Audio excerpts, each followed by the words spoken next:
साथियों नमस्कार। स्वागत है आपका हमारे YouTube चैनल एडुवंट 365 में।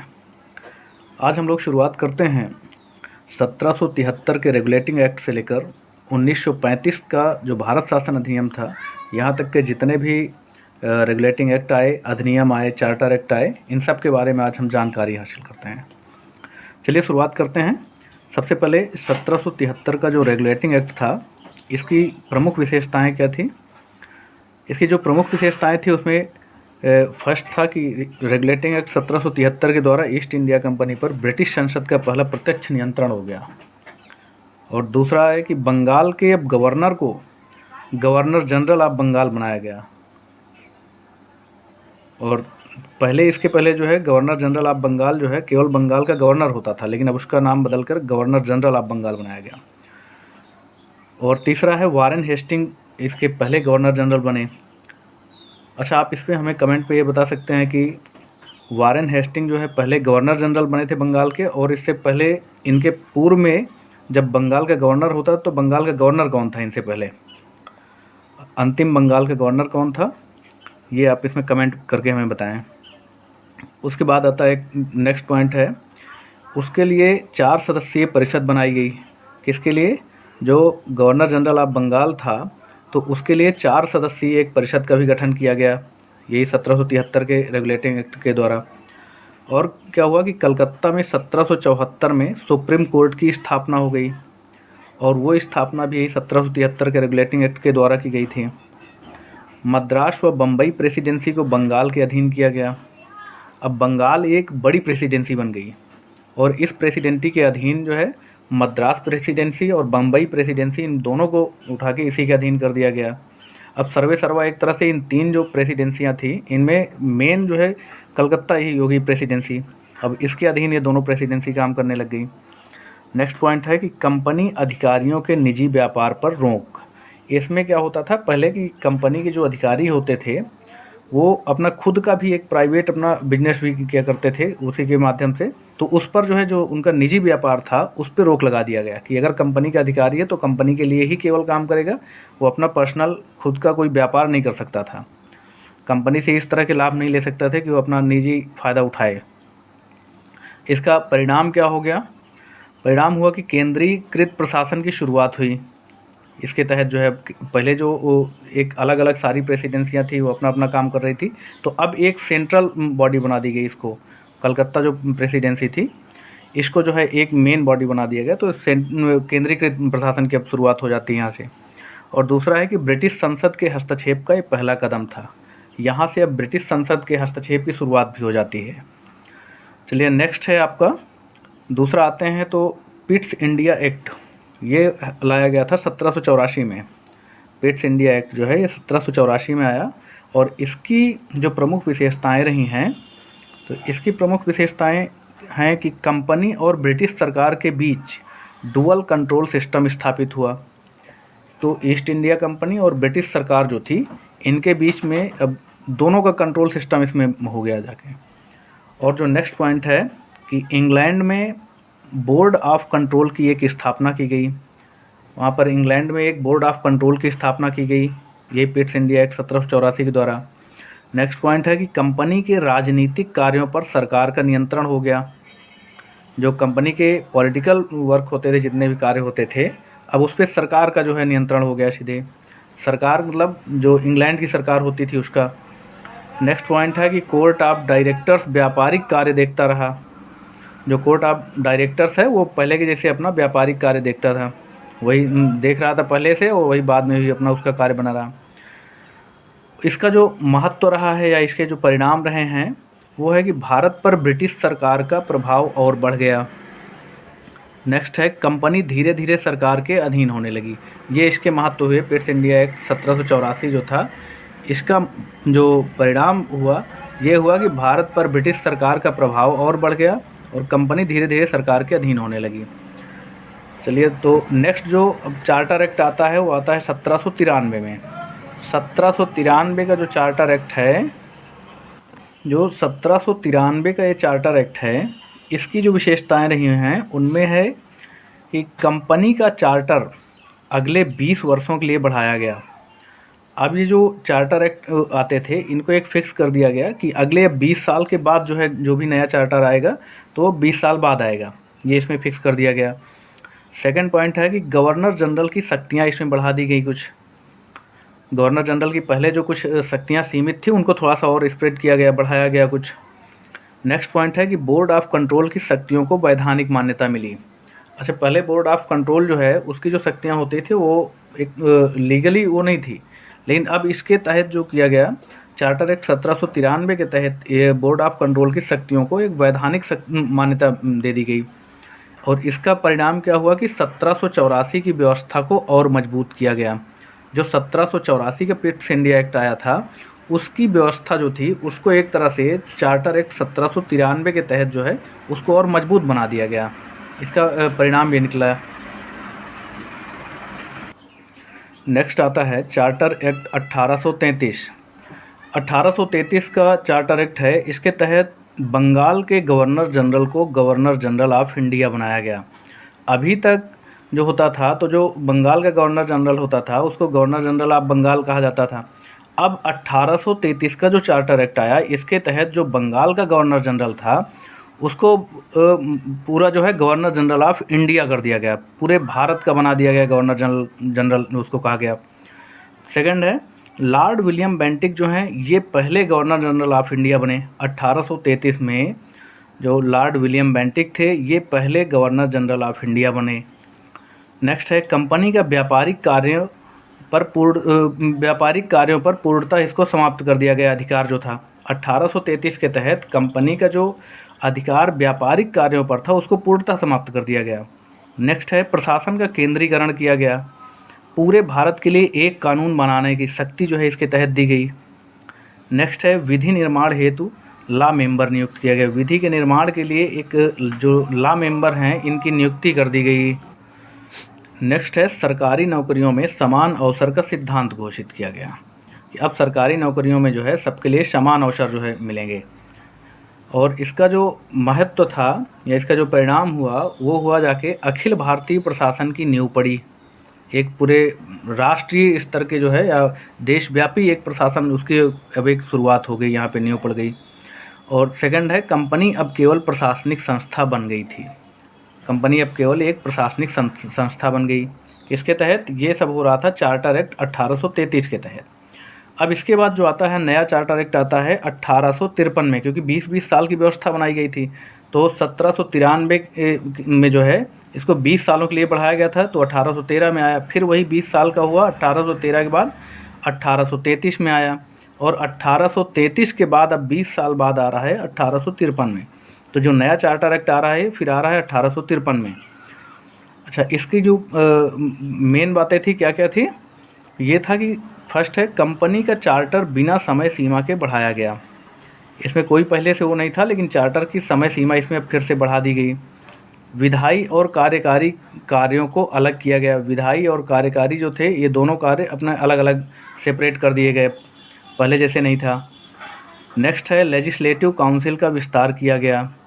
और नेक्स्ट है फिर सिविल सेवा में खुली प्रतियोगिता का सिद्धांत स्वीकार किया गया।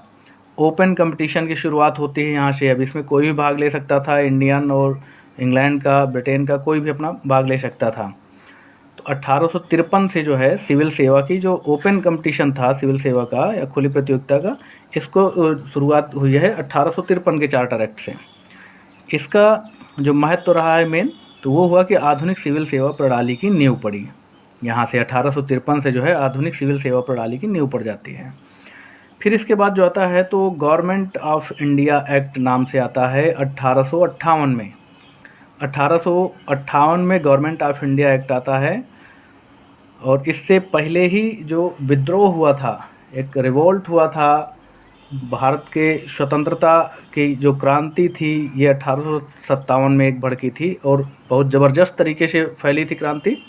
और उसके बाद ही तुरंत बाद जब ब्रिटिश गवर्नमेंट को लगने लगा कि अब वहाँ पर ठीक नहीं है, सब कुछ अपने हाथ में लेना चाहिए, नहीं तो कंपनी के हाथ से सब कुछ चला जाएगा भारत में, क्योंकि बहुत ज़बरदस्त क्रांति हुई थी। तो इसलिए 1858 में फिर एक बार आता है गवर्नमेंट ऑफ इंडिया एक्ट नाम से। 1858 में सब वहाँ से जारी किया जाता है। इसके तहत क्या होता है, इसकी जो प्रमुख विशेषताएं रही हैं वो हैं कि 1857 का विद्रोह के बाद कंपनी शासन समाप्त कर दिया जाता है। अब यहाँ पे होता है कि 1857 का जो रिवॉल्ट हुआ था, विद्रोह हुआ था, उसके बाद से अब 1858 का जो गवर्नमेंट ऑफ इंडिया एक्ट है, इसके तहत कंपनी का शासन यहाँ पर समाप्त कर दिया गया। नेक्स्ट है कि भारत का शासन सीधे ब्रिटिश क्राउन के अधीन आ जाता है इसी के तहत। अब भारत का शासन जो है कंपनी के हाथों में नहीं रहा तो किसके हाथ में चला गया? सीधे ब्रिटिश क्राउन के अधीन चला गया। नेक्स्ट है secretary of state for India का पद सृजित कर दिया गया। एक भारत सचिव का जो है यहाँ पर पद सृजित किया गया, बनाया गया। नेक्स्ट है गवर्नर जनरल को वायसराय कहा जाने लगा। ये बहुत इंपॉर्टेंट है कि 1858 का गवर्नमेंट ऑफ इंडिया एक्ट के तहत जो अभी तक गवर्नर जनरल ऑफ इंडिया होता था उसका नाम बदलकर अब यहाँ पर वायसराय कर दिया गया। और लॉर्ड कैनिंग जो हैं वो 1858 के एक्ट के तहत पहले वायसराय बने थे, भारत के यहाँ पर पहले वायसराय बने इंडिया के। और इसका जो महत्व रहा है कि ब्रिटिश राज, क्राउन रूल की शुरुआत हो जाती है यहाँ से कंपनी का शासन समाप्त होता है और अब ब्रिटिश राज के तौर पे यहाँ पे जाना जाएगा। कंपनी शासन समाप्त हो गया, अब ये क्राउन का रूल होगा यहाँ पे। इसके बाद नेक्स्ट आता है कि Indian council act 1861। Indian council act आता है 1861 में, और इसकी जो विशेषताएं नहीं हैं वो है फर्स्ट, विधायी परिषदों में भारतीयों को नामित करने की व्यवस्था की गई। अब जो विधायी परिषदें थी यहाँ पर पहले भारतीयों को उसमें नामित नहीं किया जाता था, यहाँ से शुरुआत हो जाती है कि भारतीय भी अब इसमें नामित होने लगेंगे। सेकंड है पोर्टफोलियो प्रणाली को कानूनी मान्यता दी गई। और थर्ड है प्रांतों को कुछ विधायी शक्तियाँ वापस मिली। प्रांतों को कुछ विधायी शक्तियाँ यहाँ से वापस मिल जाती हैं, कुछ उनको दे दी जाती हैं। और नेक्स्ट है विकेंद्रीकरण की शुरुआत। जब प्रांतों को कुछ विधायी शक्तियाँ यहाँ पे दी गई, सब कुछ सेंट्रलाइज नहीं हुआ सेंटर के पास, सेंटर से उनको कुछ शक्तियाँ हटा के प्रांतों को भी दी गई, तो अब यहाँ से इसके बाद विकेंद्रीकरण की शुरुआत हो जाती है। फिर इसका जो महत्व रहा है कि भारतीयों की प्रशासन में सीमित भागीदारी, भारतीयों को यहाँ पे जो विधायी परिषदों में नामित करने का काम किया गया, व्यवस्था की गई, इससे जो है भारतीयों को भी प्रशासन में कुछ सीमित स्तर पर भागीदारी यहाँ से शुरुआत हो जाती है। कौन से? इंडियन काउंसिल एक्ट 1861 के तहत। इसके बाद नेक्स्ट आता है, अब आता है आपका 1861 के बाद आ जाएगा इंडियन काउंसिल एक्ट 1892। अब आता है आपका इंडियन काउंसिल एक्ट 1892 आता है। तो इंडियन काउंसिल एक्ट 1892 जो है, इसकी जो मेन विशेषताएं थी, प्रमुख विशेषताएं वो रही हैं, केंद्रीय एवं प्रांतीय परिषदों का विस्तार होता है। यहाँ पर केंद्रीय और प्रांतीय परिषद जो थी उनका विस्तार कर दिया जाता है यहाँ पर दोनों का। और सेकंड है कि बजट पर चर्चा का अधिकार भी दिया जाता है। यहाँ पर केंद्रीय और प्रांतीय परिषदों का विस्तार होता है इंडियन काउंसिल एक्ट 1892 के तहत। और क्या होता है? बजट पर चर्चा का अधिकार यहाँ पर मिल जाता है।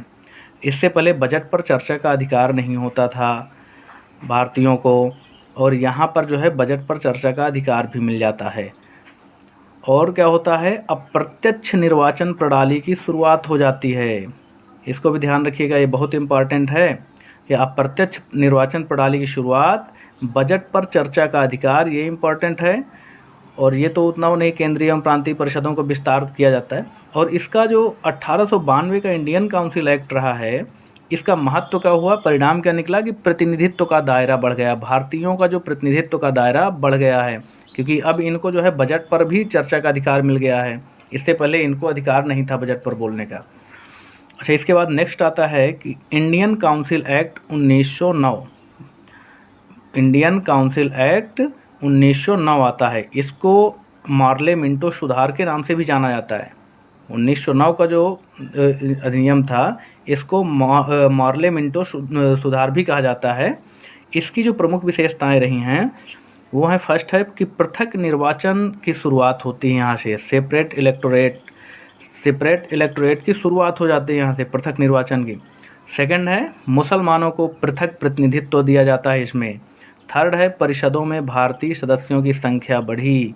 इसमें परिषदों में जो भारतीय सदस्यों के पहले एक सीमित दायरे में थे, उनकी थोड़ी सी संख्या और बढ़ा दी जाती है, इनका दायरा बढ़ा दिया जाता है अब।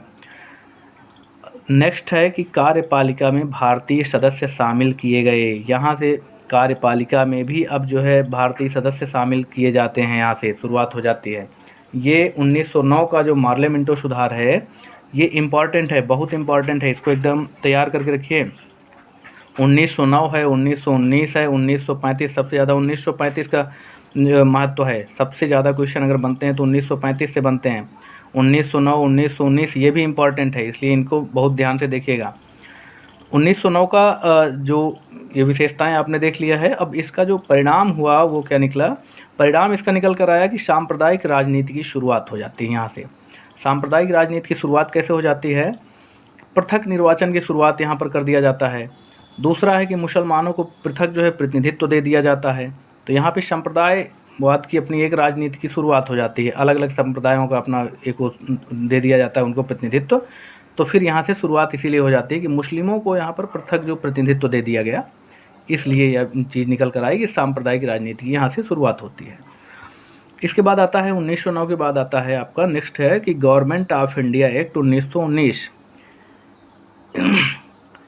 इसको मॉन्टेग्यू चेम्सफोर्ड सुधार के नाम से जाना जाता है। जैसे 1909 को पार्लियामेंटो सुधार कहा जाता था, उसी तरह से 1919 का जो अधिनियम था इसको मॉन्टेग्यू चेम्सफोर्ड सुधार के नाम से जाना जाता है। तो इसकी जो प्रमुख विशेषताएं थी वो हैं कि प्रांतों में द्वैध शासन लागू हो जाता है। यहाँ से प्रांतों में जो द्वैध शासन है, डायआर्की सिस्टम, ये लागू कर दिया जाता है। बहुत इम्पॉर्टेंट है, ये पूछा जाता है, अक्सर एग्जाम्स में पूछा जाता है कि प्रांतों में द्वैध शासन की शुरुआत कब से होती है। तो ये वाला क्वेश्चन बहुत इंपॉर्टेंट है। डायआर्की सिस्टम यहाँ से लागू होता है 1919 का जो गवर्नमेंट ऑफ इंडिया एक्ट है। इसके बाद नेक्स्ट है कि विषयों को रिजर्व और ट्रांसफर्ड में बांटा गया, कि मतलब कि आरक्षित और हस्तांतरित में यहाँ से बांट दिया जाता है। जो कुछ विषय थे उनको जो है आरक्षित और हस्तांतरित, रिजर्व और ट्रांसफर्ड में बांटा गया यहाँ पर, ये भी बहुत इम्पॉर्टेंट है। नेक्स्ट है कि केंद्रीय स्तर पर द्विसदनीय विधानमंडल की स्थापना यहाँ पर होती है और मताधिकार का विस्तार किया जाता है यहाँ पर, इसलिए ये 1919 बहुत इम्पॉर्टेंट है, इसको ध्यान रखिएगा। क्या क्या हुआ कि प्रांतों में द्वैध शासन लागू किया गया, डायआर्की सिस्टम लागू किया गया, और विषयों को रिजर्व यानी आरक्षित और ट्रांसफर्ड मतलब कि हस्तांतरित में बांटा गया यहाँ पर। और क्या होता है कि केंद्रीय स्तर पर द्विसदनीय विधानमंडल की स्थापना होती है। और क्या होता है? मताधिकार का विस्तार होता है। ये गवर्नमेंट ऑफ इंडिया एक्ट 1919 के तहत है, मॉन्टेग्यू चेम्सफोर्ड सुधार के तहत। इसका जो परिणाम निकल कर आता है वो होता है कि उत्तरदायी शासन की दिशा में पहला बड़ा कदम होता है। ये उत्तरदायी शासन की दिशा में एक बड़ा कदम होता है, पहला बड़ा कदम है। अच्छा, इसके बाद सबसे इम्पॉर्टेंट अब आता है, क्या है जो सबसे इम्पॉर्टेंट है वो है आपका government of India act 1935। Government of India act 1935 ये सबसे इम्पॉर्टेंट है इसमें, और इसको बहुत ध्यान से सुनिएगा। इसका जो विशेषताएं रही हैं वो फर्स्ट है कि सबसे बड़ा और विस्तृत अधिनियम था। ये जो गवर्नमेंट ऑफ इंडिया एक्ट 1935 है ये सबसे बड़ा और सबसे विस्तृत अधिनियम था। अब तक के जितने भी रेगुलेटिंग एक्ट, चार्टर एक्ट या अधिनियम जितने भी आए हैं उनमें सबसे बड़ा और सबसे विस्तृत अधिनियम था ये। नेक्स्ट है संघीय शासन यानी फेडरल सिस्टम का प्रस्ताव यहाँ पर लाया गया।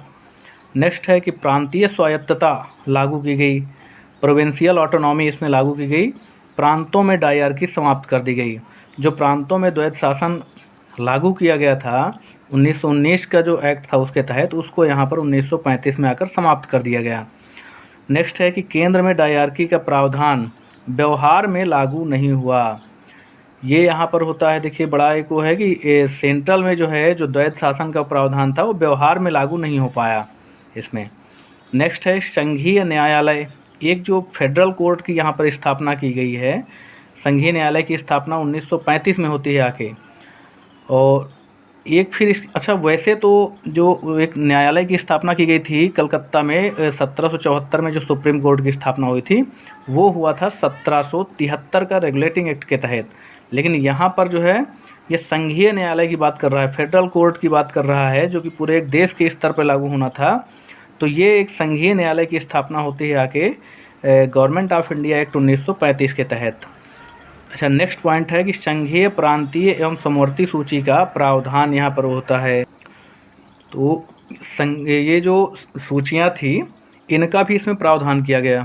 संघीय, प्रांतीय और समवर्ती सूची, जो आज आप कॉन्स्टिट्यूशन में पढ़ते हैं कि सूची 3 प्रकार से होती हैं, संघ सूची, राज्य सूची और समवर्ती सूची, यही सूचियाँ थीं। यहाँ पर गवर्नमेंट ऑफ इंडिया एक्ट 1935 में भी इनका प्रावधान किया गया था। संघीय, प्रांतीय और समवर्ती सूची का प्रावधान वहाँ पर किया गया था।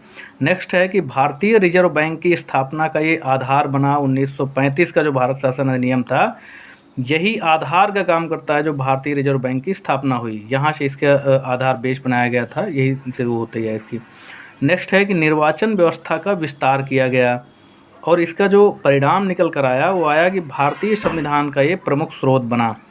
यहाँ से भारतीय संविधान जो बना है इसमें बहुत से अगर कहा जाए इम्पॉर्टेंट चीज़ें यहीं से सीधे भारत शासन अधिनियम 1935 से डायरेक्ट उठा ली गई हैं चीज़ें आपके संविधान में।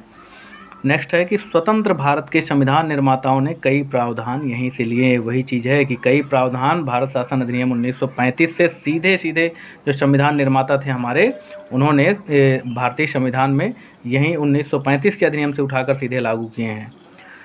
अच्छा, अब एक हल्की नज़र डालते हैं इस पर कि एक पंक्ति में मुख्य उपलब्धियां क्या क्या रहीं, एक उसमें देख लेते हैं कि 1773 का जो रेगुलेटिंग एक्ट था, इसको एक सरसरी निगाह में देखेंगे, इसको थोड़ा सा आप एक शार्प माइंड की उसमें देखिएगा। 1773 का जो रेगुलेटिंग एक्ट था, इसमें क्या हुआ कि पहला संसदीय नियंत्रण इसमें स्थापित हुआ। 1784 का जो पिट्स इंडिया एक्ट था, इसमें बोर्ड ऑफ कंट्रोल की स्थापना हुई।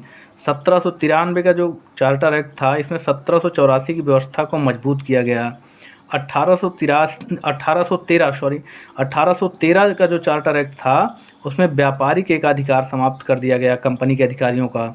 1833 का चार्टर एक्ट है, इसके तहत गवर्नर जनरल ऑफ इंडिया का पद सृजित किया गया।